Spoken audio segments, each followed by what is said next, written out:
apakah endoskopi itu bisa menyembuhkan dan apakah ada efek samping jika kita sudah melakukan endoskopi, berapa lama penyembuhan dan berapa lama konsumsi obat-obatannya.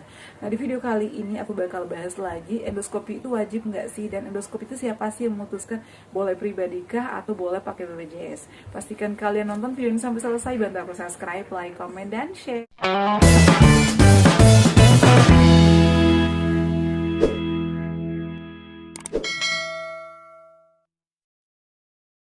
Assalamualaikum warahmatullahi wabarakatuh. Halo semuanya, selamat datang kembali di channel aku, Adeva dan Bunda. Apa kabarnya? Semoga semuanya sehat selalu ya. Di video kali ini aku bakal menjawab lagi beberapa pertanyaan kalian ya, terkait asam lambung, GERD, anxiety, psikosomatis ya. Karena aku juga pernah dari posisi itu ya. Kalian juga yang masih berjuang saat ini tetap semangat. Insya Allah pasti sembuh ya. Nggak ada penyakit yang tidak ada obatnya, semuanya pasti bisa teratasi. Aku juga pernah ada di posisi kalian, jadi kalian gak usah takut, kalian gak sendirian. Sudah banyak yang sembuh, sudah banyak juga yang saat ini bebas dari yang namanya asam lambung, GERD, anxiety, psikosomatis. Nah, makanya aku selalu share ya, aku selalu menyemangati kalian agar kalian tetap bangkit meskipun banyak banget sensasi yang datang ya, karena asam lambung GERD itu dikenal beribu-ribu sensasi, bahkan berjuta sensasi. Aku juga berjuang hampir 3 tahun ya. Aku adalah radang lambung ya, gastritis, dan juga aku psikosomatis, dan juga aku ada sensasi GERD karena sering panas di dada, di perut, sampai ke esofagus atau ke kerongkongan. Jadi banyak banget sensasi yang sudah aku lawan dan aku udah lewati semuanya ya. Nah, di sini aku bakal bahas terkait endoskopi ya. Kemarin itu banyak banget yang bertanya, ada yang nge-DM aku, ada yang komentar, dan juga ada yang WhatsApp aku. Bun, apakah endoskopi itu bisa menyembuhkan asam lambung GERD? Apakah kita boleh endoskopi sendiri? Apakah kita kalau mau endoskopi itu harus pakai BPJS? Apakah harus ada rujukan?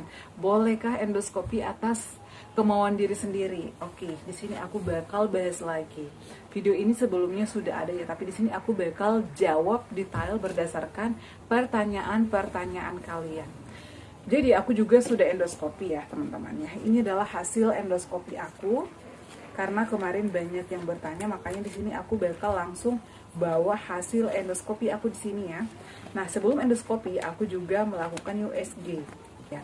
Jadi pada saat itu sebelum endoskopi aku adalah USG terlebih dahulu. Hasil USG aku ada ya. Nah, ini adalah hasil USG aku. Alhamdulillahnya semuanya normal ya, nggak ada masalah. Awal mulanya pada saat itu aku disarankan USG. Sebelumnya itu aku kan konsultasi dulu ke puskesmas ya. Tapi sebelum aku ke dokter spesialis penyakit dalam, aku tuh bolak-balik dulu ya ke dokter, kemudian ke klinik, ganti-ganti obat-obatan ya. Pokoknya cukup lama menurut aku, tapi tidak ada perubahan sama sekali. Hingga akhirnya aku memutuskan untuk endoskopi karena sensasi aku pada saat itu ya, menurut aku tuh udah lumayan parah. Banyak banget sensasi, terutama di sore hari sensasi gastritis itu mulai datang. Perut aku begas, sendawa, ngap, pokoknya aneh-aneh banget. Dan aku tuh ada kecemasan atau ada ketakutan tersendiri, sehingga aku memutuskan untuk ke dokter spesialis penyakit dalam. Aku diberikan rujukan dari puskesmas. Setelah itu aku konsultasi dengan dokter spesialis penyakit dalam. Aku menjelaskan panjang lebar, aku udah konsumsi banyak obat, aku jelasin semuanya.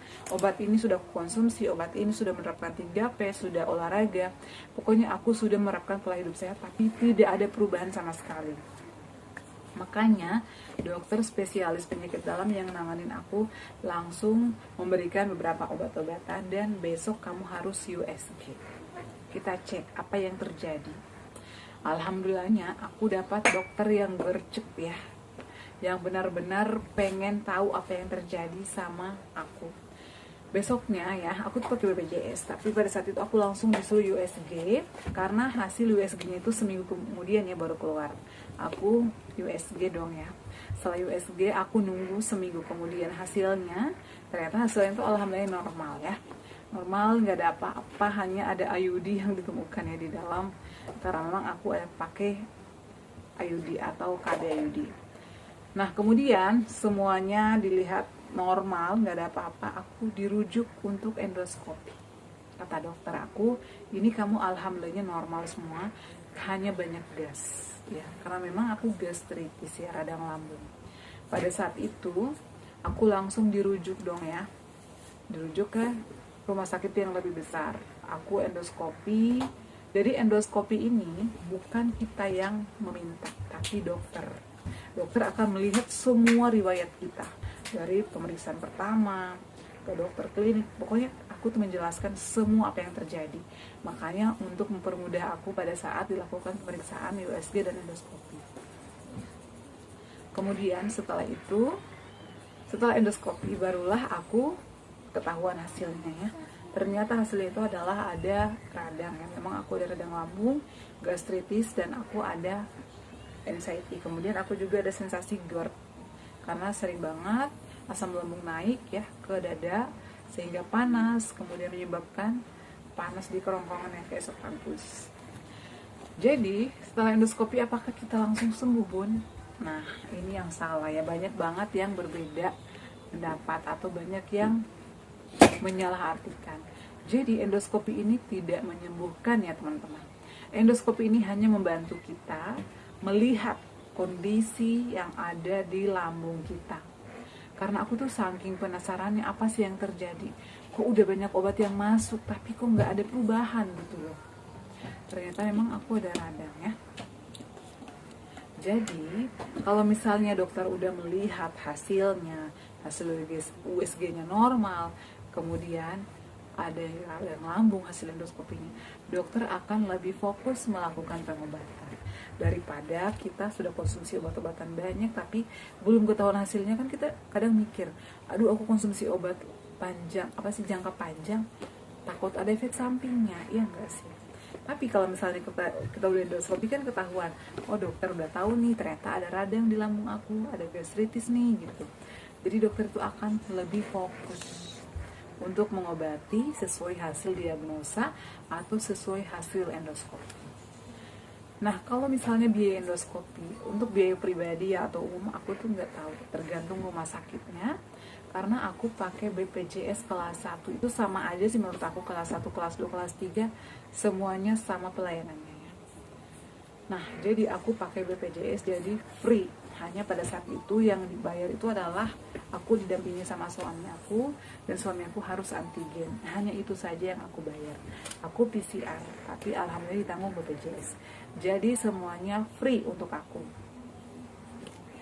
Kemudian ada efek sampingnya nggak sih Bun setelah endoskopi? Untuk efek sampingnya sih hanya pada saat masukkan alat itu kan kita dibius ya. Jadi menurut aku nggak sakit sih ya. Cuman menurut dia tuh kayak berasa gitu. Kita merasakan apa yang dilakukan, tindakan apa yang dilakukan oleh dokter untuk kita. Tapi kita nggak bisa ngomong, nggak bisa pokoknya. Jadi kita tuh bakal dibius, disemprot gitu. Jadi ya udahlah pasrah aja. Nah setelah keluar alat itu kita bakal kayak ada radang gitu, dan perut itu kayak habis kena apa gitu, pokoknya emang nggak enak. Cuman itu nggak berlangsung lama kok ya, cuman sekitar beberapa jam, sekitar 2 jam aku udah boleh dikasih makan bubur yang lembut dan juga aku dikasih minum. Nah setelah itu ada efek samping lagi nggak sih Bun? Emang ada efek samping, itu adalah kayak radang, namanya habis masuk selangnya alat itu. Menurut aku sih nggak ada masalah, dan alhamdulillahnya sekitar 2 hari dokter sih nggak melarang kamu jangan makan nasi, tapi aku pada saat itu hanya makan kayak nasi bubur gitu ya, karena emang nggak enak di sini. Sama perbanyak minum air putih. Kemudian kan dari dokter juga kita bakal dikasihkan obat-obatan. Nah setelah endoskopi harus dirawat nggak sih Bu? Enggak sih. Setelah 2 jam aku udah boleh pulang, aku udah boleh makan, dan aku udah bisa ya bawa motor lagi, karena memang aku bawa motor sendiri. Seperti itu sih ya teman-teman ya. Jadi kalian gak usah takut kalau misalnya udah konsumsi obat-obatan banyak, merasakan gak ada perubahan, minta ke dokter kalian. Gak apa-apa kok ya, biasanya dokter ngerti ya. Dan hanya dokter yang mengetahui kondisi kita. Jadi memang endoskopi itu yang memutuskan adalah hanya dokter ya. Seperti itu teman-teman ya. Semoga ini menjawab pertanyaan dari kalian, karena jujur banyak banget yang nanya tentang endoskopi. Jadi endoskopi itu membantu kita untuk mengetahui kondisi kita agar dokter lebih fokus untuk melakukan pengobatan dan penanganan. Jadi kan kalau misalnya ketahuan hasilnya kan obatnya juga tepat sasaran dong ya. Seperti itu. Oke teman-teman, cukup sekian ya. Semoga video kali ini bermanfaat. Dan buat kalian yang mau endoskopi, bismillah ya, yakin insya Allah lancar. Dan buat kalian yang belum bisa endoskopi, tetap semangat, pasti sembuh. Yang jelasnya selalu terapkan 3P, olahraga ringan ya. Setelah endoskopi aku konsumsi obat-obatan 3 bulan kurang lebih ya, sekitar 3 bulan lah ya. Dan aku pantang banget makanan, alhamdulillahnya membaik ya. Jadi kalian gak usah takut, kalian gak sendirian, banyak kok yang ada di posisi kalian juga, dan buktinya banyak yang sembuh. Oke ya, cukup sekian video kali ini. Terima kasih yang selalu setia menonton video-video aku. Jangan lupa untuk terus dukung channel aku Adeva dan Bunda dengan cara like, comment, share, dan subscribe. Assalamualaikum warahmatullahi wabarakatuh. Sampai ketemu lagi di video-video aku selanjutnya. Bye!